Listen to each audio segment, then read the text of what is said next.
저는 이 시간 여러분들과 함께 사사기 4장의 말씀을 함께 나누며 은혜 가운데 거하기를 원합니다. 여호수아의 영도력으로 이스라엘 백성들은 가나안 땅에 들어가게 되었습니다. 그리고 하나님의 명령대로 그들은 제비를 뽑아서 그 땅을 분배를 받게 되지요. 그리고 그들은 그 땅에서 거하게 됩니다. 이제 여호수아와 함께 가나안 땅에 들어갔던 사람들은 죽고 그의 후손들이 그 땅에 남아 삶을 살아갈 때에 그들은 하나님을 멀리했습니다. 그래서 그들은 군사력은 약해졌고 그들은 죄 가운데 삶을 살다 보니까 하나님께서 그때마다 주변 국가의 왕에게 그들을 붙여놓았어요. 그래서 그들이 회개하게 하고 하나님 앞에 돌아오게 하였던 것입니다. 이제 두 번째 사사였던 에운마저도 죽고 난 다음에 이스라엘 백성들은 더욱더 악의 길로 치달아 가게 됩니다. 그랬을 때에 하나님께서는 여전히 똑같은 방법으로 가나안 왕 야빈이라고 하는 사람의 손에 이스라엘 백성들을 묶어놓습니다. 그로부터 고통스러운 시간들을 삶을 살아가게 됩니다. 이스라엘 백성들은 너무나 고통스러운 나머지 그들은 하나님 앞에 부르짖어 기도했습니다. 하나님께서는 그들의 회개 소리를 들으시고 다시 하나님께서는 사사를 그들에게 세웠는데 바로 그 사사가 오늘 성경 사사기 4장에 나오는 드보라라고 하는 여자 선지자인 것입니다. 그래서 저는 오늘 여러분들과 함께 사사기 4장을 통해서 우리에게 승리의 삶의 원리가 무엇인지 오늘 하나님께서 우리에게 들려주시는 말씀을 함께 나누는 시간이 되기를 원합니다. 승리의 삶을 살아갈 수 있는 첫 번째 요소는 하나님만이 가능하시다라는 것입니다. 오늘 사사기 4장 6절과 7절의 말씀을 한번 읽어보겠습니다. 이스라엘 하나님 여호와께서 이같이 명하지 아니하셨느냐.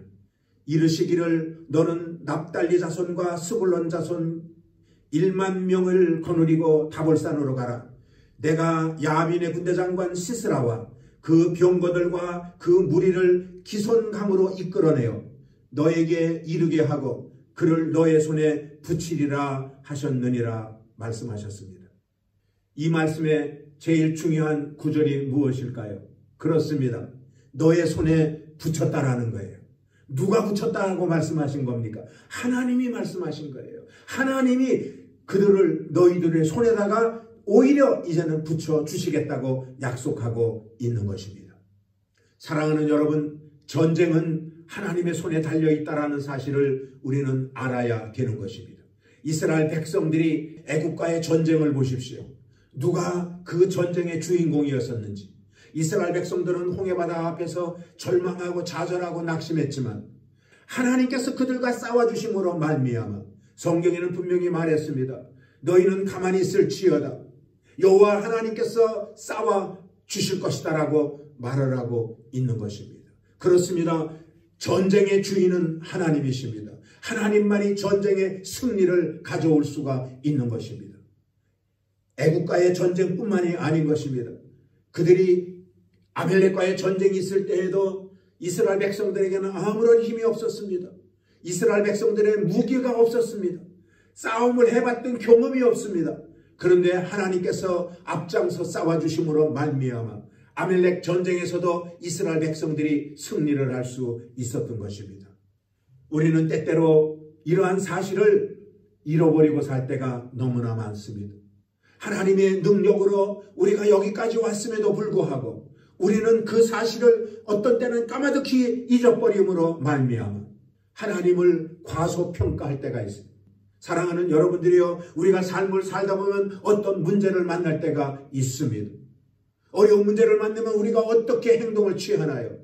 우리는 그 문제의 덩어리 보따리를 들고 사람을 찾아갈 때가 너무나 많습니다. 사람에게 도움을 청하려고 할 때가 너무나 많다라는 사실인 것입니다. 사랑하는 여러분, 우리는 꼭 기억해야 됩니다. 시편 20편 5절에는 말하고 있습니다. 우리가 너희의 승리로 인하여 개가를 부르며 우리 하나님의 이름으로 우리 길을 세우리니 여호와께서 내 모든 기도를 이루시기를 원하노라 그랬습니다. 하나님의 길 높이 든다라고 말하고 있습니다. 승리는 하나님 앞에 있는 겁니다. 능력은 하나님의 능력으로 우리가 싸워 이길 수가 있는 것입니다. 그렇습니다. 승리의 삶의 첫걸음은 하나님의 능력에 있다라는 사실인 것입니다. 우리가 이것을 인정하고 우리가 하나님을 따를 때에 우리의 삶에는 어떤 문제가 우리에게 다가오더라도 한 길로 우리에게 왔다가 7길로 물러가는 놀라운 역사가 나타날 줄로 믿습니다. 그래요, 승리는 하나님에게 있습니다. 야훼 니시입니다. 하나님은 승리의 하나님이신 것입니다. 두 번째로 승리의 삶은 구별된 삶을 살 때에 다가온다라는 것입니다. 4절부터 5절까지의 말씀을 보면은 이렇게 기록되어져 있습니다. 그때에 라비도세 아내 여선지자 드보라가 이스라엘의 사사가 되었는데 그는 에브라임 산지 라마와 베델 사이 드보라의 종려나무 아래 거하였고 이스라엘 자손은 그에게 나아가 재판을 받았더라 라고 말하고 있는 것입니다. 여러분들, 그 당시에는 전통적인 가부장 제도가 왕성했던 그러한 시대입니다.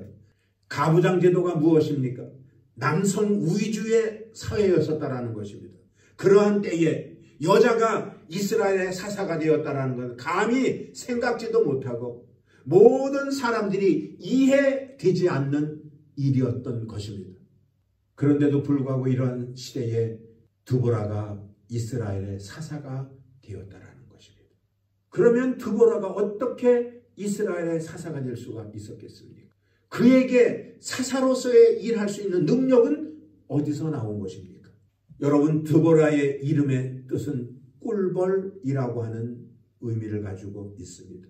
그렇다면 꿀벌은 어떤 역할을 합니까? 많은 사람에게 즐거움을 줍니다. 달콤함을 줍니다.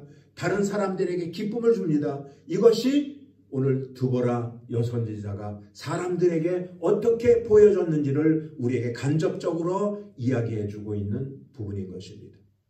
그러므로 모든 사람들이 드보라를 좋아했다라는 의미입니다. 사사시대는 각기 자기의 소견대로 삶을 살았다라고 말했습니다. 그 말은 무엇이냐면은 자기 마음대로 살았다라는 거예요. 자기 생각나는 대로 삶을 살았어요. 그래서 사회에 재판할 일들이 너무나 많이 생겼습니다. 그러면 재판을 할 때에 사사가 재판을 주관하는데 그들이 재판을 받으려면 드보라 앞에 나와야 되는 것입니다. 재판을 받으러 나오는 것도 별로 탐탁치 아니하는데 여자 사사한테 앞에 나와서 재판을 받는다는 건 더욱더 그들이 원하지 않는 일이었을 것입니다. 그럼에도 불구하고 그들은 재판을 받으러 드보라 앞에 나왔다라는 것입니다. 왜 그랬을까요? 그것은 드보라를 신뢰했기 때문인 것입니다. 그렇습니다. 그는 정직한 삶을 살았습니다. 그는 순결한 삶을 살았습니다. 이런 것들이 그에게 갖추어진 리더십이었던 것입니다. 사랑하는 여러분, 이 시간 여러분들에게 한번 질문해 보고 싶습니다. 여러분들은 주변에 있는 사람들에게 인정받고 있습니까? 주변에 있는 사람들이 그들의 삶의 문제를 가지고 여러분들을 찾아와 여러분들을 신뢰하고 여러분들에게 상담하고 의논하십니까? 그 일이 이루어지려면 여러분들이 그 사람들에게 인정을 받아야 되는 것입니다. 오늘 드보라는 인정받는 사사가 되었습니다.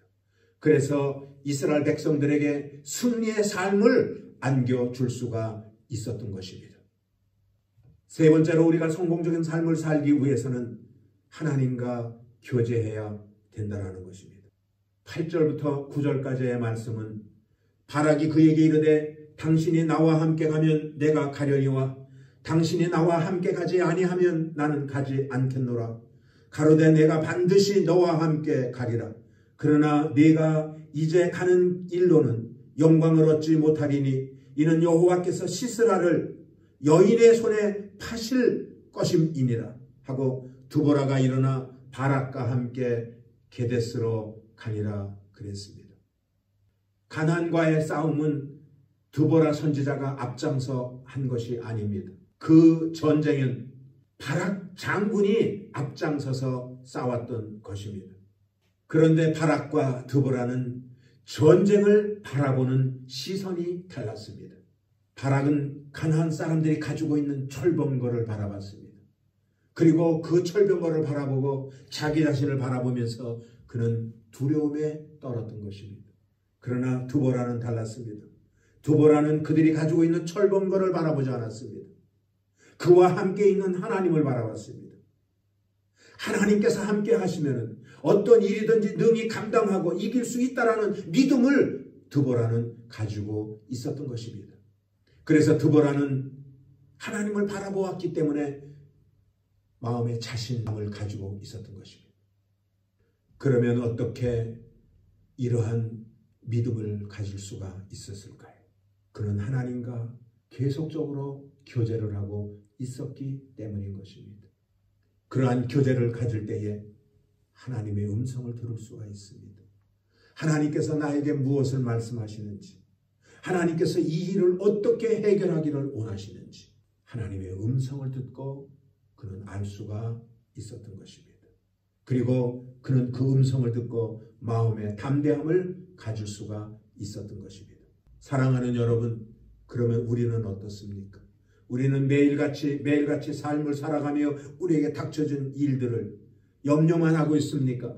아니면은 그때마다 하나님과 교제를 함으로 말미암아 하나님의 음성을 듣고 마음의 평정을 갖고 그 문제를 해결해 나갈 수 있는 장본인들이십니까?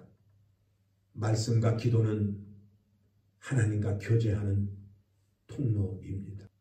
우리의 신앙의 본질이 무엇입니까? 바로 그것은 믿음입니다.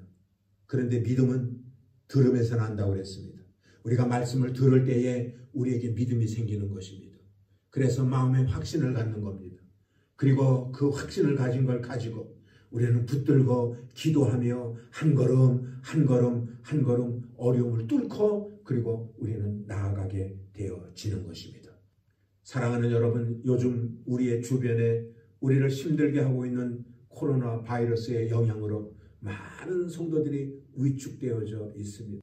혹시라도 성도님들 가운데 좌절하시는 분이 있다면 여러분들이 그들에게 힘을 주십시오. 그들에게 말씀 한 구절이라도 카톡으로 보내십시오. 그리고 그들이 그 말씀을 붙들고 힘을 얻을 수 있도록 여러분들이 격려하십시오. 분명코 좋은 일이 있을 것입니다. 분명히 승리하는 삶은 오늘 우리에게 드보라 선지자를 통해서 우리에게 말씀해 주신 바가 있습니다. 이 말씀을 붙들고 오늘 하루도 승리하는 우리 순복음 야마도 교회의 성도님들이 되시기를 주님의 이름으로 축원을 드리겠습니다.